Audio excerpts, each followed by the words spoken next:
Today we're going to be looking at Chapter 4. And Chapter 4 is all about histology, and histology is the study of tissues. If you forgot what a tissue is, it is a group of similar cells coming together to perform a common function. And tissues are truly the fabric of the body. The word tissue itself means to weave. Keep in mind, though, that we're holding on to the tenet or idea that what something looks like tells us what it does. So that idea of complementarity of structure and function is still carrying through even into Chapter 4. Because when two or more tissues combine, they form organs. So we definitely see that what function a certain part of your organ performs depends on what kind of tissue it is made up of. So tissues are similar cells working together to carry out a similar function. And organs use these many tissues, at least two or more, in order to carry out their function. So therefore, the type of tissue an organ is made up of defines its function. So structure still definitely dictates function. And we'll see that even as we move into body systems. Let's also review the four primary tissue types. We have nervous tissue, which provides us with control and communication. Muscle tissue, which provides us with movement like food moving from your stomach to your intestines, or facial expression. We also have epithelial tissue, which covers and lines both inside and outside the body. And then connective tissue, which is the most abundant tissue in the body. Connective tissue is found under epithelial tissue sheets. It also provides locations for biomolecular storage, like fat or calcium. It also provides great support and cushioning in the body. So how do we actually see tissues under the microscope? Well, how we actually see a specimen under a microscope is when it's preserved and fixed. Preserving and fixing a specimen includes slicing it into super thin sections, basically using kind of like a tiny deli slicer and getting these deli meat-like sections that are thin enough to let light through. So we then can put this on a slide and actually stain it to make it easier to see or enhance its contrast. Once you have a specimen preserved and fixed on a slide, thin enough for light to show through, and a stain that's going to maximize what we can see, you're able to look at a part of an organ made up of many different tissues.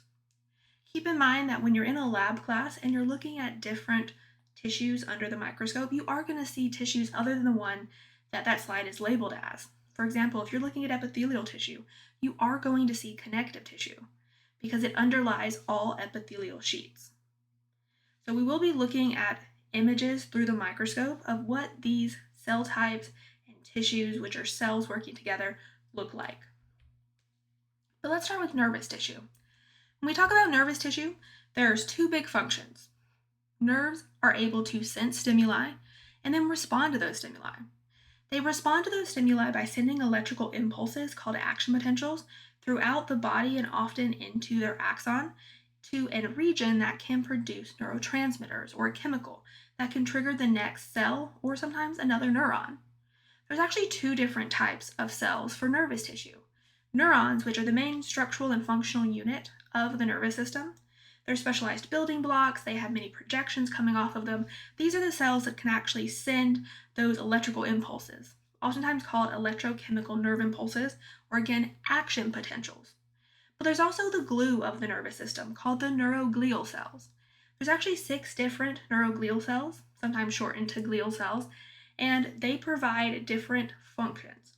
Some provide support, others insulation, some protection, and some just hold neurons in place and tether them to blood vessels. Where I could find nervous tissue is the brain, spinal cord, and peripheral nerves. Both spinal nerves and cranial nerves that emanate from the spine and the brain respectively are a part of that peripheral nerve system. They're also a part of the peripheral nervous system, which is different than the brain and spinal cord, which are part of the central nervous system. We can see over on the right this image of a neuron.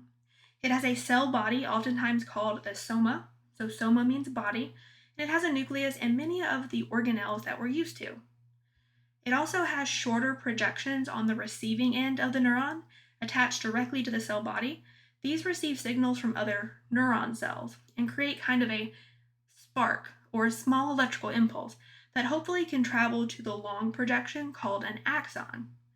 If that initial spark that the dendrites receive is strong enough, it triggers the electrical impulse in the axon. And that signal will go all the way down the axon to the end of the axon called the axon terminal, where we can get signals to go through a series of steps in order to transmit an electrical signal and turn it into a chemical signal via the production and release of neurotransmitters. So here's an actual image of a neuron.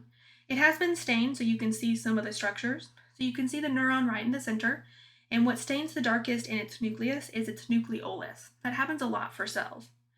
We can also see projections coming off of it.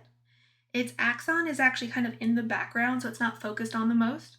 But what we can see readily attached to the cell body or soma is many of those receptive dendrites.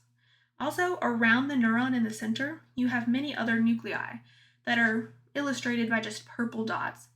These nuclei are the nuclei of neuroglial cells that are always around neurons as a support structure and carrying out many other nervous system processes.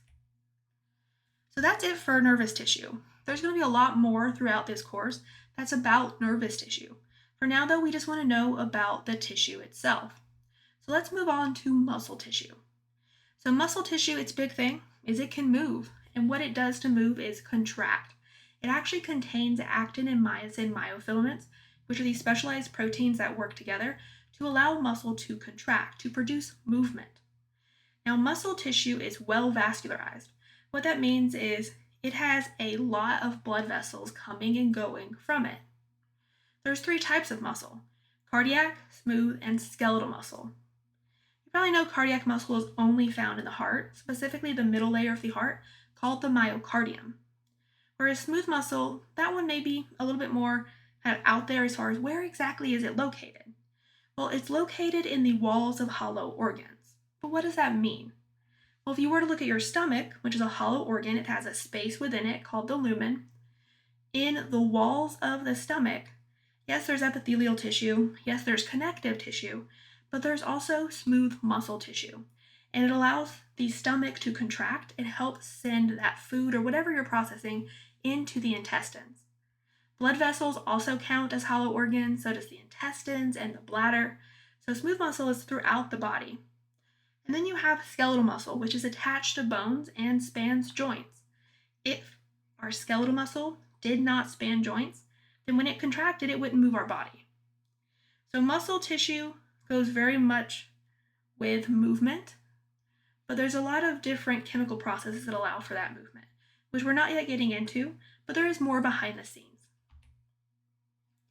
But let's talk more about cardiac muscle. Yes, it's only found in the heart, and it regularly contracts without any input from us, and it's doing so to propel blood through your circulatory system. What do the cell types, though, look like for cardiac muscle? Well, the cells are long and cylindrical, but they're also branched. They have stripes or striations, and each individual cardiac muscle cell usually has one nucleus, meaning that these cells are uninucleate. There's also specialized junctions where cardiac muscle cells meet, and they are called intercalated discs. These are specialized structures that we only find in cardiac muscle. They contain desmosomes, which allow the cardiac muscle cells to kind of pull against each other, but not rip or shear across. And there's gap junctions, which allow cardiac muscle cells to communicate with each other very quickly and send electrical signals from one cell to another. And that's really important for the heart, because the heart, made up of multiple tissues, including cardiac muscle, as an organ, needs to be able to contract as a unit. And that type of contraction is actually involuntary. It is controlled by the autonomic nervous system. And autonomic kind of sounds like automatic, and this is a muscle that automatically contracts without us having to think about it consciously. So it's involuntarily controlled. But what about smooth muscle?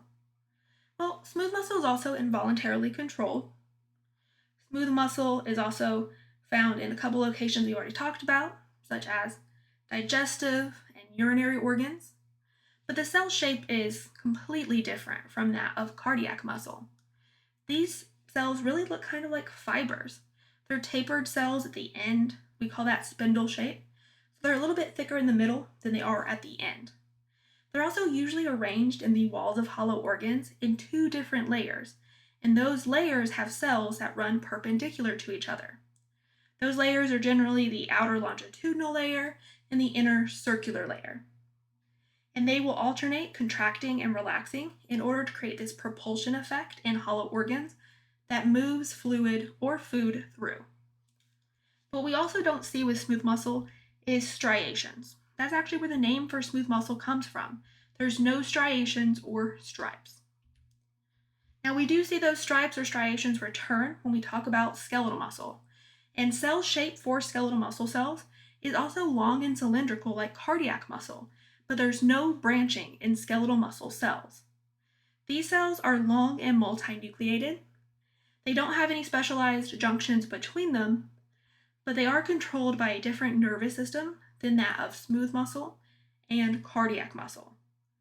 Skeletal muscle is controlled voluntarily, so it's controlled by what we call the somatic nervous system. And soma means body, so it makes sense that the muscle that moves your body is controlled by the somatic or somatic nervous system. So it's a choice definitely to make facial expressions or dance however you dance. But skeletal muscle tissue pull on bones, sometimes skin, in order to make the movements that they do. Skeletal muscle, when it comes to bones, is always attached across a joint, and skeletal muscle actually uses tendons, which are connective tissue, in order to attach to your bones. So if we do kind of a quick review, we have skeletal muscle and cardiac muscle that are both striated. We have smooth muscle that is not striated. Both cardiac muscle and smooth muscle are involuntarily controlled by the autonomic nervous system. And skeletal muscle is controlled by the somatic nervous system, so it's going to contract voluntarily. We also only see intercalated discs in cardiac muscle. And when it comes to cell shape, cardiac muscle cells are long, cylindrical, and branched. Skeletal muscle cells are just long and cylindrical. And smooth muscle cells are going to be spindle-shaped. So they're going to be fibers that are tapered and thin on the ends. We're also going to note that both smooth muscle cells and cardiac muscle cells are uninucleate, meaning they only have one nucleus per cell. Whereas skeletal muscle cells, they are multinucleated. They have many nuclei per cells. So those are the basic differences between the different types of muscle. So let's quiz yourself. So I'm going to read off the muscle tissue description, and in your head, try to think about what muscle type would fit. All right, we have a muscle tissue that is striated, uninucleate, has a branching cell structure, and it has intercalated discs. All right, our next muscle tissue description. We have a cell that's uninucleate, tapered cell ends. They're packed closely together, and there's no striations in these cells. All right, next tissue description. Long, straight cells that have multiple nuclei and have striations. All right, if you saw intercalated discs and thought cardiac muscle, you would be correct. When you heard the description for the uninucleate tapered cells and thought smooth muscle, you would be correct. And the long, straight cells with multiple nuclei, those are skeletal muscle. So hopefully you did well. If not, make sure you review muscle tissue.